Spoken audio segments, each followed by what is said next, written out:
So this talk is a joint work with Mark, who gave a talk on communication versus information. To start off with, let's remind ourselves of the definition of the two-prover game. So in two-prover game, you have a referee who samples an input for Alice and Bob, X, say XY, and then the referee would give X to Alice and Y to Bob. And depending on the inputs, Alice would give an answer A and Bob would give answer B, and then the referee would check whether it's a valid answer, which is represented by the predicate VXYAB. And if VXAB is 1, then the referee says accept. Otherwise, the referee says reject.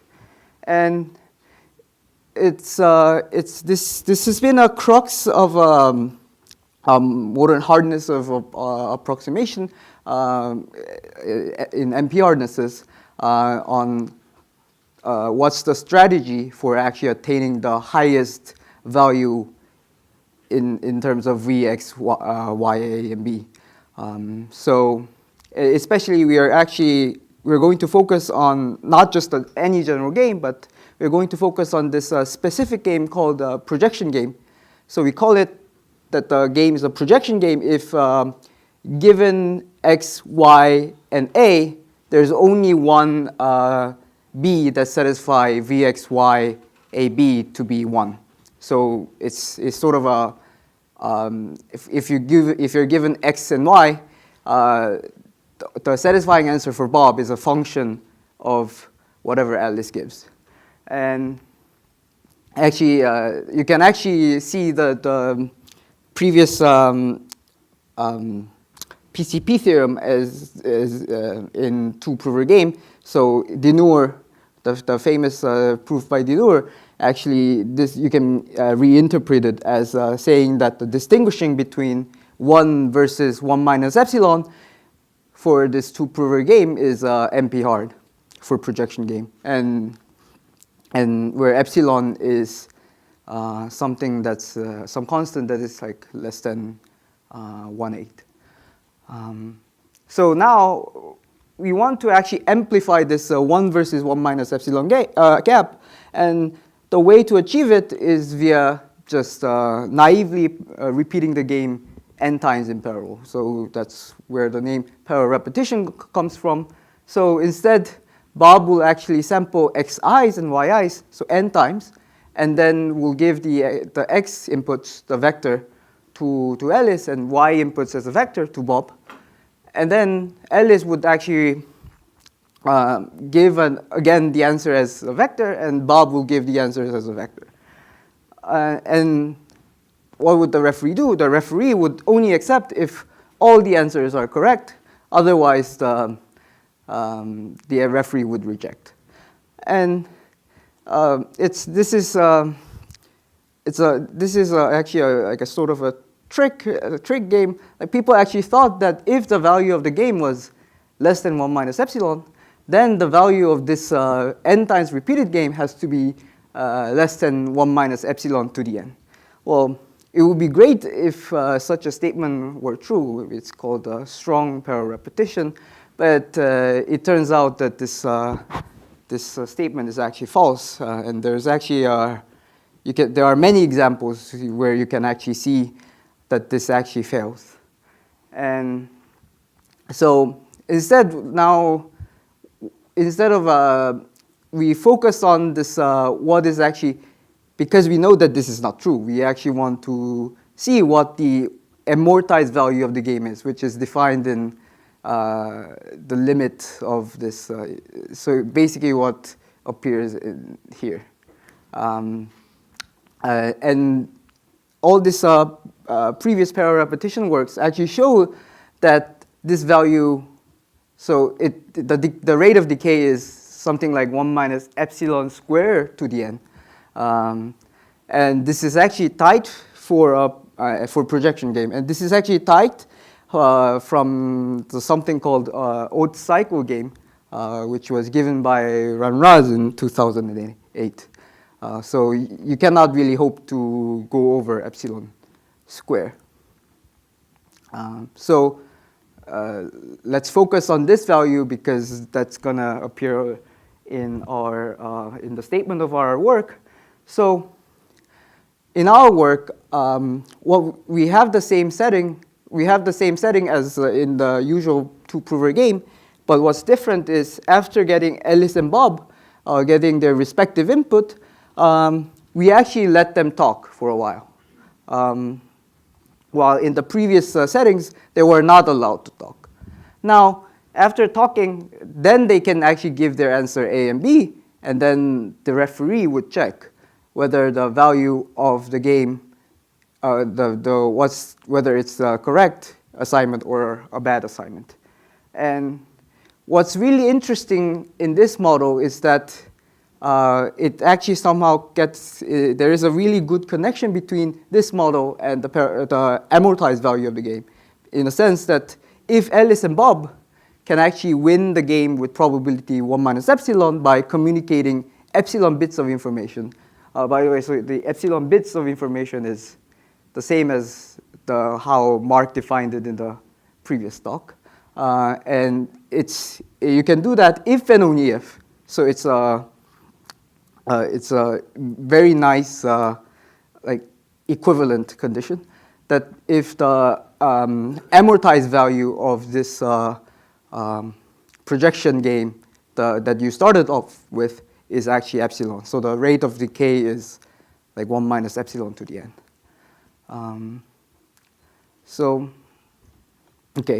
So actually the way a lot of these parallel repetition proofs work is they actually give the following lemma. So they actually if you can actually interpret it as a hint structure in a sense that there is this hint that the referee can actually sample along with the inputs, and then the referee would actually give this hints along with their respective input, and then they would actually give an assignment. So why was this related to parallel repetition? This was actually the way to achieve the contradictions in the parallel repetition theorems, because by exhibiting such R, you can actually say that there exists a strategy that is actually too good to be true in the beginning. And because R is the answers, inputs and the answers on some linear number of some other coordinates.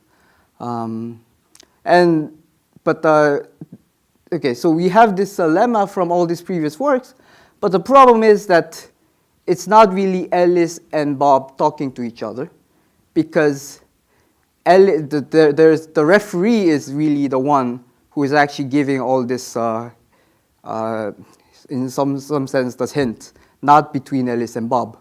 So we really need to transform this into a protocol between Alice and Bob. And so the main ingredient, which is actually, I think it's going to be interesting even for a lot of the distribution testing folks, is what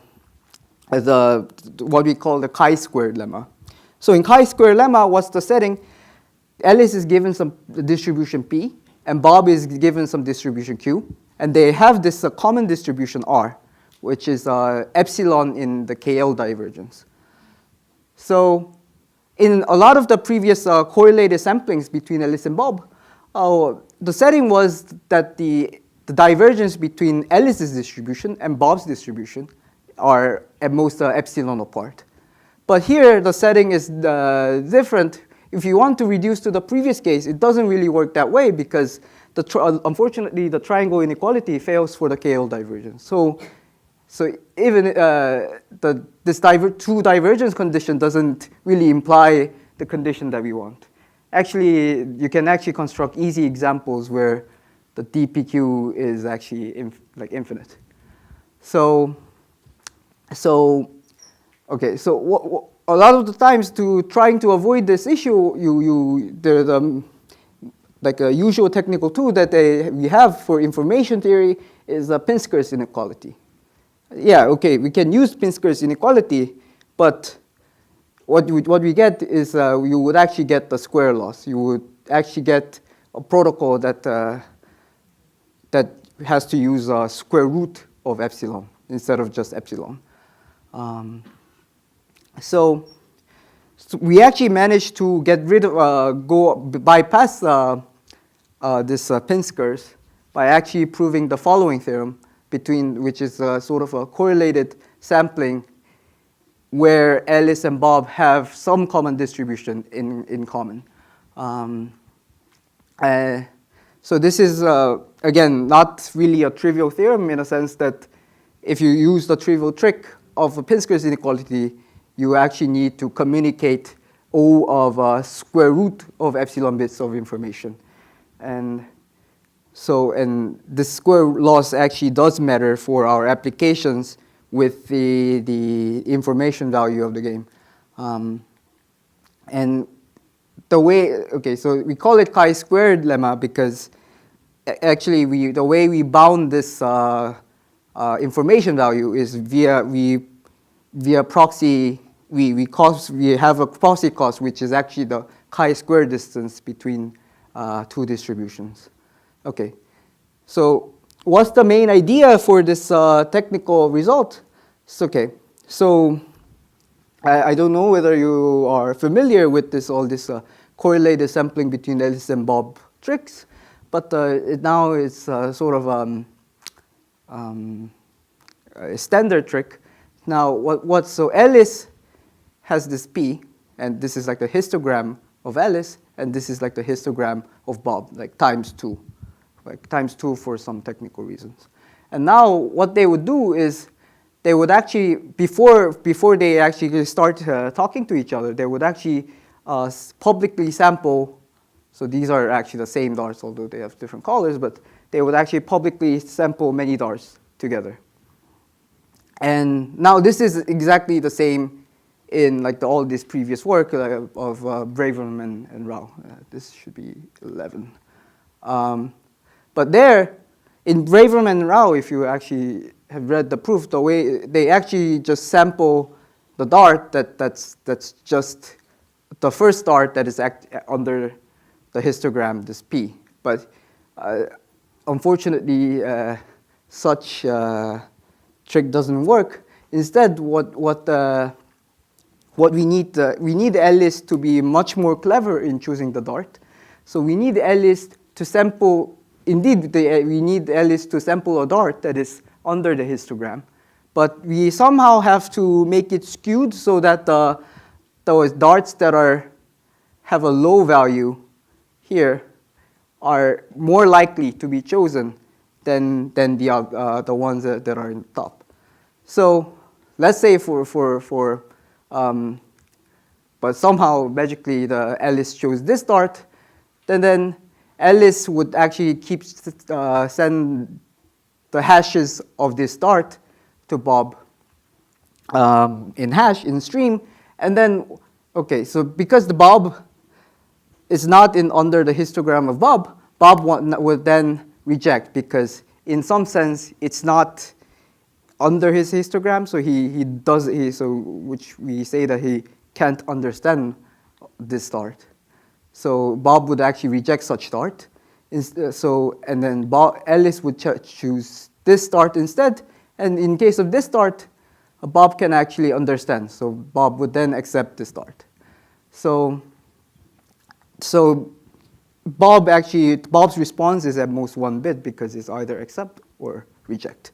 Well, there's one technical issue because Bob might reveal too much information about his own input by this rejection procedure, but we need some technical modification, which I do not want to go into detail.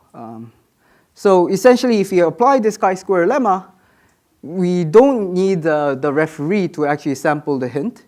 We actually can just make Alice sample the hint, and then just transmit it to Bob, and Bob can either accept or reject. And which means now we have a valid protocol between Alice and Bob, and the O of epsilon information cost just follows from the lemma that we just proved. And now we want to go to the, so I said if and only if, so there is, we want to prove the converse. It turns out that the converse is, it's very straightforward with the standard techniques in the parallel repetition theorem proofs. It just needs to say the following, that it just needs to convert this O of n epsilon information cost protocol to a zero communication protocol that has a success probability 2 to the minus O of n of epsilon. And this theorem is actually proven in Braverman-Garg parallel repetition proof. And if you use the proof, we actually get that get the converse of the theorem. Okay, thank you.